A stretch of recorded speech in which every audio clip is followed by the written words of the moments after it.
finalizando hace horas nomás de haber presentado su libro, ahora nos vas a decir si es el primer libro, el segundo, ya tenés varios. Romance a la esquina de los ríos. Bienvenido a Goya, bienvenido a la Feria del Libro. Y bueno, contanos esta experiencia de escribir este libro, Romance a la esquina de los ríos.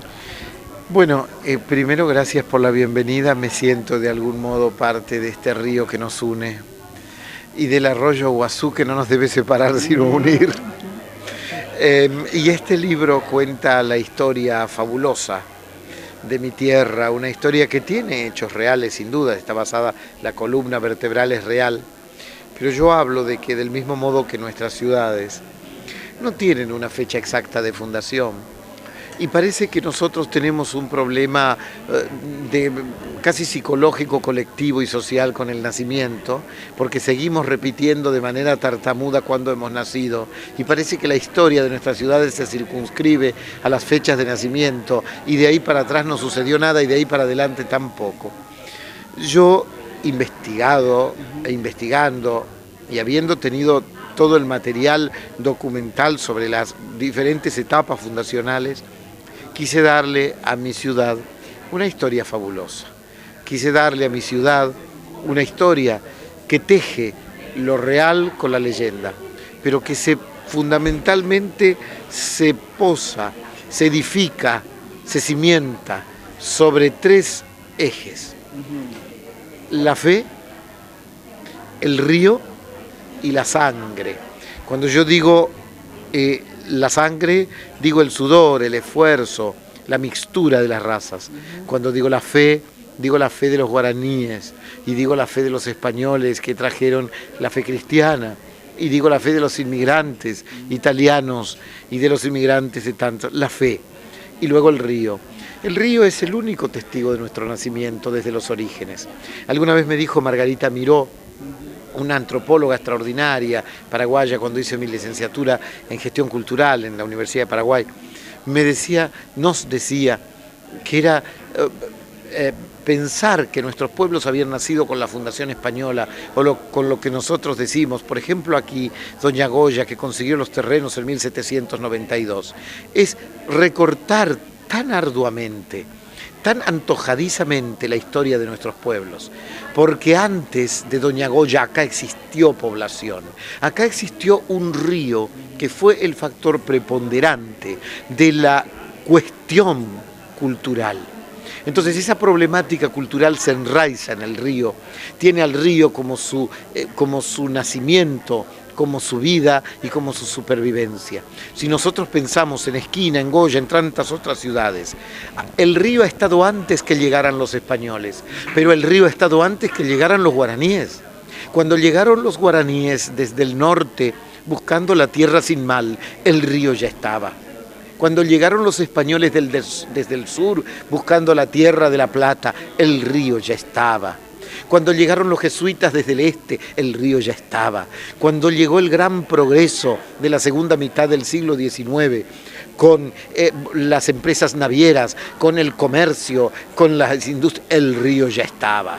En definitiva, el río es el testigo del nacimiento, del desarrollo y de la evolución de nuestros pueblos. Hoy, el río, a partir de la pesca, el producto insignia muchas veces del turismo, ustedes la fiesta mundial del surubí, es el río nuevamente el protagonista, es el río el testigo fiel de nuestro nacimiento, de nuestro devenir, de nuestro andar.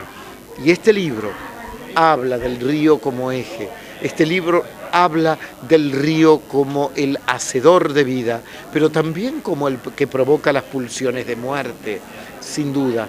Y habla de las grandes historias, habla de Mitre, y habla de los fundadores, y habla de los inmigrantes, pero habla de las pequeñas historias, habla de Belgrano, este libro, habla de Benito Luey Riega, pero habla también de las mujeres que luego de la destrucción en mi ciudad, la noche de un 16 y un 17 de noviembre de 1839, con las tropas rezagadas de Pago Largo, fueron violadas La ciudad fue quemada, las casas fueron saqueadas y esas mujeres tuvieron que ir a parir entre los yuyos, tuvieron que ir a parir al monte, y los ancianos refugiarse en el monte, sin dignidad, con una ciudad sitiada, quemada, vejada. Entonces hay una parte donde yo hablo de las historias mínimas, o mejor dicho, siempre para mí el río tiene que ver con el hombre, y el hombre no es la mega historia, el hombre no es un acontecimiento, una fecha, un batallón, el hombre es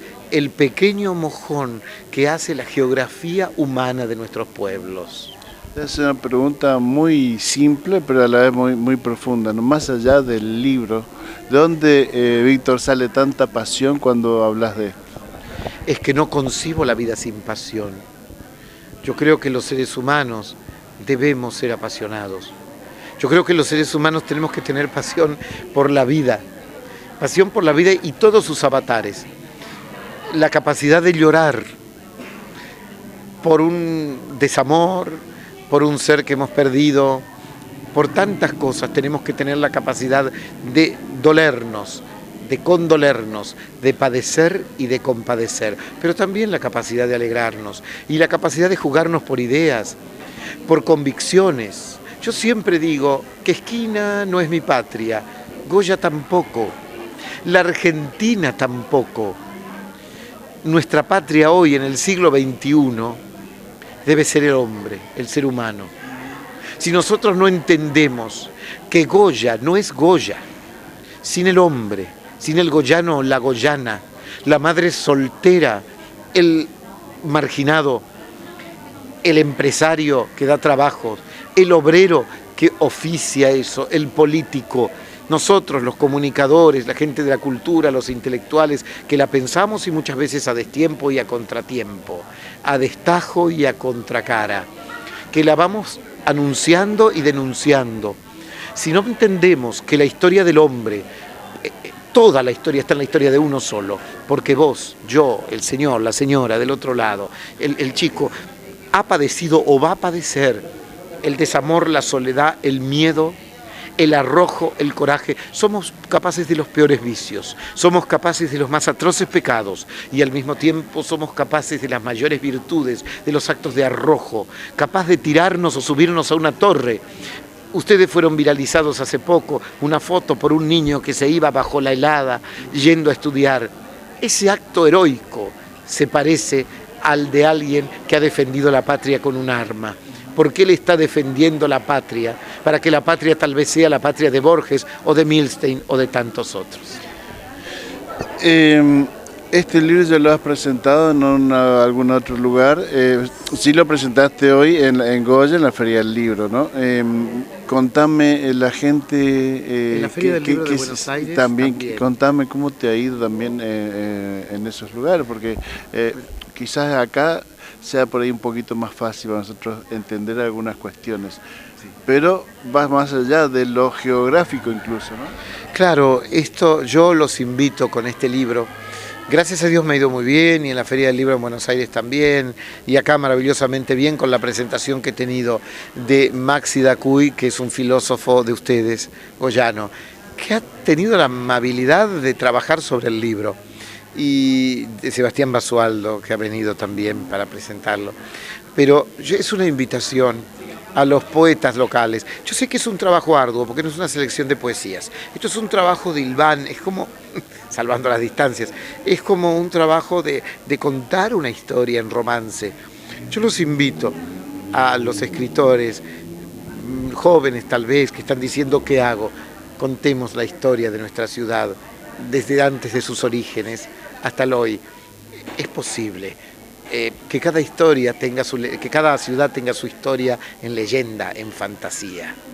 Víctor Sánchez Hernández, te agradezco muchísimo, sobre todo un gusto poder compartir como estos minutos, sobre todo con esta historia, esta literatura viva de alguna manera, y además, como decía, tu pasión al contar y al hablar de lo que uno hace, que más allá de venderlo, en realidad lo que está haciendo es sentirse orgulloso y querer lo que ha hecho, ¿no?